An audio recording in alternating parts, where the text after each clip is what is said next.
Meses más tarde, por la Casa de las Caras pasarían investigadores de gran renombre, como el psicólogo alemán Hans Bender, cuya opinión se uniría a la de otros expertos, descartando la posibilidad de un fraude. Las maniobras oficiales y el poder de una iglesia intransigente no pudieron evitar que el paso de los años haya convertido al hogar de María Gómez Cámara en un punto de referencia obligado a la hora de hablar de fenómenos paranormales. La aparición de nuevos y desconcertantes rostros de diversos estilos y tamaños ha perpetuado el fenómeno de Belmez hasta nuestros días, a pesar de las voces que en su momento trataron de desprestigiarlo. La cuestión es, como veremos después, el primordial papel que María, la dueña de la casa, juega en esta historia. Bien, yo creo que con esta primera parte del reportaje ya hay datos suficientes para iniciar el debate. Pero primero voy a presentarles a los invitados de hoy. Andrés Averasturi, a quien ya conocen sobradamente. Insisto en lo que comentábamos antes de que se encendieran los focos. Él es el alter ego de este programa. No, tampoco hay que pasarse. El ego eres tú, lo pones tú y yo pongo el alter. Entonces el alter. Manuel o Manolo Gómez Ruiz, abogado que lleva muchos años investigando el fenómeno de las caras de Belmez, que dirige una exposición de fotografías, yo creo que no de las más completas, la más completa que existe, en la que se muestran las caras de Belmez desde el principio hasta la actualidad.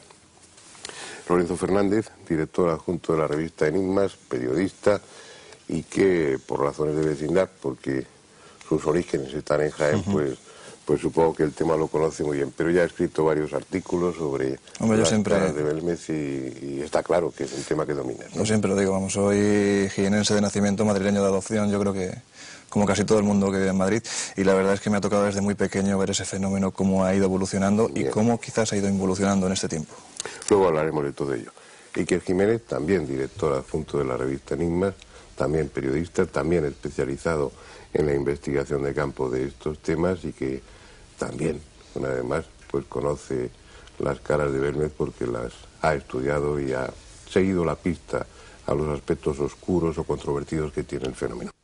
Iniciemos el debate, pero antes me gustaría señalar para los más jóvenes que el acontecimiento de las caras de Belmez fue un tema para las portadas, para las primeras páginas de los diarios de la época, en principio de los años 70. Fue una auténtica conmoción social. Yo creo que podríamos empezar un poco por lo que significó desde un punto de vista periodístico, desde un punto de vista de noticias, la introducción de un fenómeno extraordinario, aparentemente sobrenatural, en los medios de comunicación, en una época en la que, aún bajo la dictadura, pues estos temas no estaban muy bien vistos, ¿no? Manolo, tú que estás a mi derecha, empieza. Realmente no, para todos los que aquella época nos coge ya muy, o sea, diríamos casi ni habíamos nacido. Tampoco exagero. Bueno, prácticamente dicho, no he dicho que no.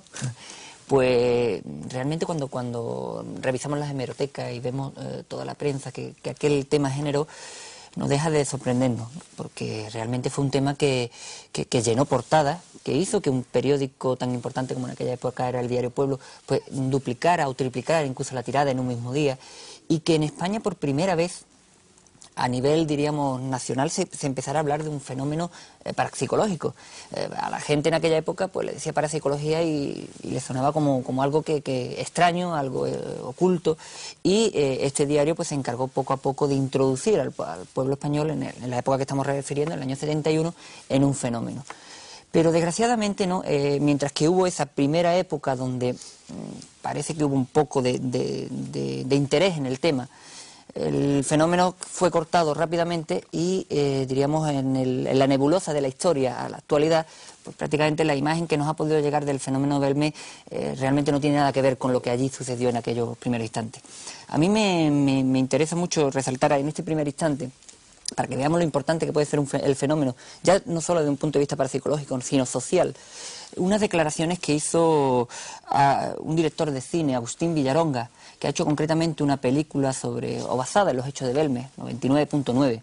Pues las declaraciones, cuando lo presentaba en el Festival Internacional de Sitges, dijo: he intentado o me he alejado de la anécdota de unas caras aparecidas en la pared para, diríamos, hacer una historia de misterio más real.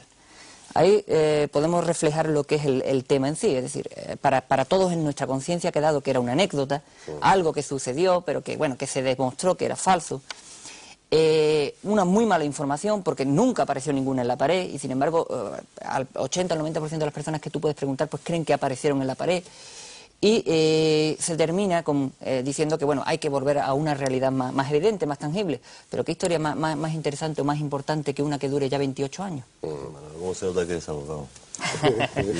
No, yo reconozco que viví aquella historia desde dentro. Fue efectivamente mi primera historia parapsicológica y mi primera historia del periódico. Estaba yo empezando. Es terrible que digan que eran tan jóvenes o que no habían nacido. Yo estaba trabajando ya en el periódico Pueblo, precisamente en Pueblo en esa época. Recuerdo que era Antonio Casado y otros compañeros los que fueron para allá. Y recuerdo las discusiones que había en el propio periódico, es decir, no lo que se publicaba, sino lo que preguntábamos, lo que comentaban ellos cuando venían de Belmez. Y había una especie de división de opiniones, ¿no? Unas partes, ellos mismos los que estaban allí decían, mira, esto es incomprensible, y otras veces, bueno, pues hasta al párroco se le echó la culpa o se le implicó en aquella historia y todo lo demás. Pero efectivamente yo no sé si luego hubo carpetazo oficial o no hubo carpetazo oficial. Yo no sé si la 7, que era la planta de la dirección, dijo hasta aquí hemos llegado con Belmez porque alguien se lo dijo, o es que realmente aquello se desvaneció. Y esa es mi duda ahora mismo. Bueno, eso está prácticamente comprobado. El carpetazo fue rotundo. Hay que pensar también, lo decía Manolo, el impacto social, ¿no? Yo tengo sana envidia, Andrés, de todos los periodistas que estuvisteis en esa época, ¿no? Porque hay que pensar en un pueblo de la serranía de Jaén, totalmente perdido, como hemos visto en el vídeo, donde casi nunca pasaba nada, y de repente empiezan a llegar oleadas de 10.000 personas al día. 10.000 personas al día peleándose por entrar en una casa donde ocurre el milagro, ¿no? Y al parecer ese milagro desembocó en un montón de historias. Nosotros hemos intentado investigar en estos reportajes de la revista Enigmas en lo que ocurrió al otro lado de las caras, ¿no? La otra cara de las caras. Y intervienen con documentos, con cartas, con fotografías, ciertos elementos del movimiento, de la época, y la Iglesia, por supuesto, como tú has dicho, ¿no? Hay una especie, digamos, de trama oculta que al final acabó con el fenómeno. Lo acabó Diario Pueblo, porque al darle fama internacional al fenómeno, un buen día, sin que nadie sepa por qué, la portada aparece con el titular "Se acabó el misterio". Y a partir de ahí ha quedado la imagen que decía Manolo. Todo es un fraude, durante años se ha perpetuado que es un fraude, pero realmente nadie supo, o se sabe ahora... Siempre se debatía si eran las caras o los caras de Belmez, que ese fue un poco el gran insulto, injustamente seguro, ¿no? Pero hay una plena certeza a ese nivel del no fraude. Hay una plena seguridad en que el fenómeno es realmente paranormal. Porque algo que habrá llamado la atención a los espectadores, pues como a mí también me lo ha llamado, y es la tosquedad, la ingenuidad de alguna de esas caras. Uno se espera que si desde el otro mundo hacen una manifestación de ese tipo, una manifestación pictórica, pues bueno, te voy a decir que un cuadro de Rembrandt, pero por lo menos sí una corrección en las facciones y en las proporciones de las figuras. Sin embargo, hay como una ingenuidad que a uno de entrada le induce a pensar en bueno, esto es María o alguno de sus hijos el que realmente eso lo habéis sospechado todos al principio, ¿es la primera duda que habéis despejado o no? Sí, hombre, indudablemente. Yo me acerqué por primera vez a Casa de María en el año 89. Y bueno, como lógicamente cuando vas a realizar un reportaje, pues te informas, lees, miras todo el tema y la primera sensación que te da es que ello no puede ser real, que ahí puede haber alguna cuestión que quizás se haya pasado o que realmente es fraude. Pero cuando te acercas a él y sobre todo cuando realmente tienes la paciencia de investigar, de indagar, de leer, de analizar, te das cuenta que no es tan fácil. O sea, dar una respuesta simplista como que pudiera haber sido como dio el Diario Pueblo en su día, nitrato y cloruro de plata, es una respuesta simplista, o una respuesta quizás dada, como ha comentado Iker, pues porque había que terminar con el fenómeno.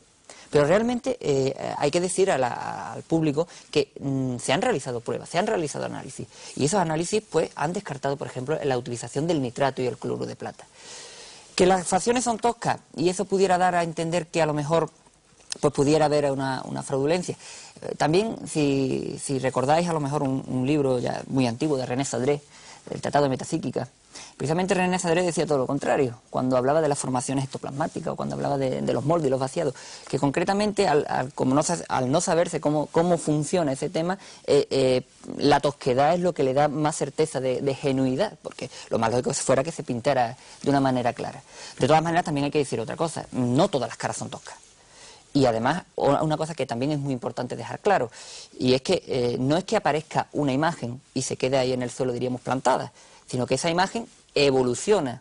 Oye, pues, me viene al pelo, porque dentro de esos insertos que a veces, en ocasiones, introducimos dentro de estos coloquios, de estos debates, vamos a ver uno muy breve en el que se puede ver precisamente cómo las caras de Belmez no se mantienen estáticas, sino que cambian de forma incluso de desplazamiento. Vamos a verlo. Este es el primer rostro aparecido en Belmez de la Moraleda. Las gentes, al verlo surgir, creyeron que se trataba del retrato de una persona brutalmente golpeada. Tras ser recortada del suelo del fogón y colocada tras una hornacina de cristal, comenzaron a sucederse extraños cambios. El rostro ensanchó sus facciones, deslizándose hacia la derecha, a la vez que una macabra sonrisa se dibujaba en sus finos labios. Hoy, el rostro, totalmente esférico, parece haber empezado a difuminarse. 30 años después, no se parece en nada a la faz que atemorizó a España en aquel verano de 1971.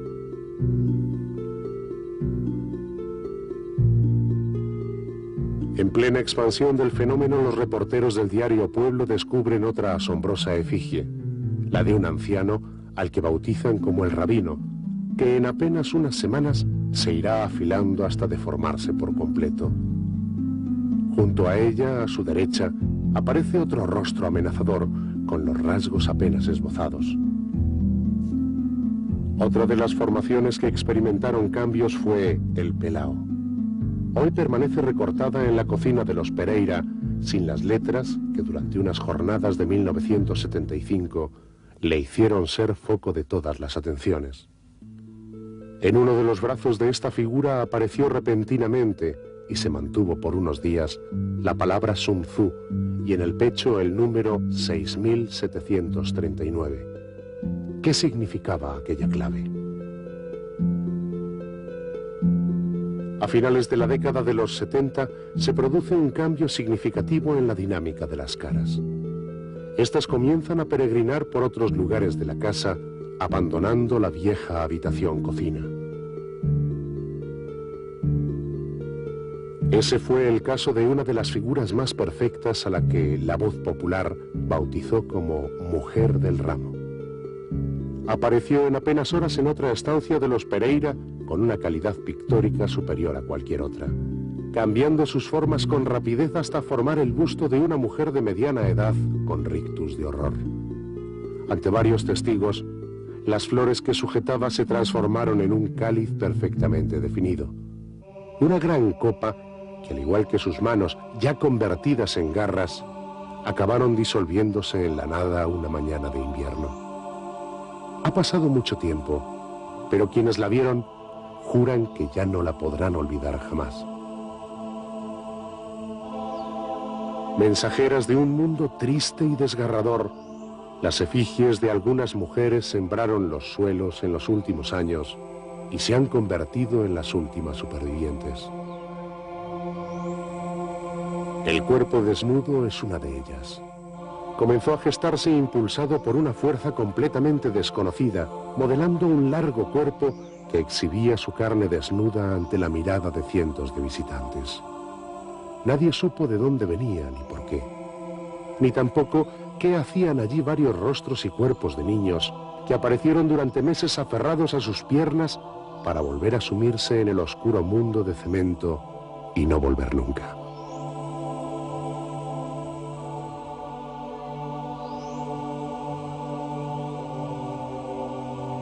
De ellos apenas queda el recuerdo. Quizás sus hermanas mayores, aquellas que llevan más de 25 años aferradas al suelo, sean las únicas que sepan el secreto de esta vida y muerte de los rostros de Belmez, pero por lo que parece, no están dispuestas a desvelarlo.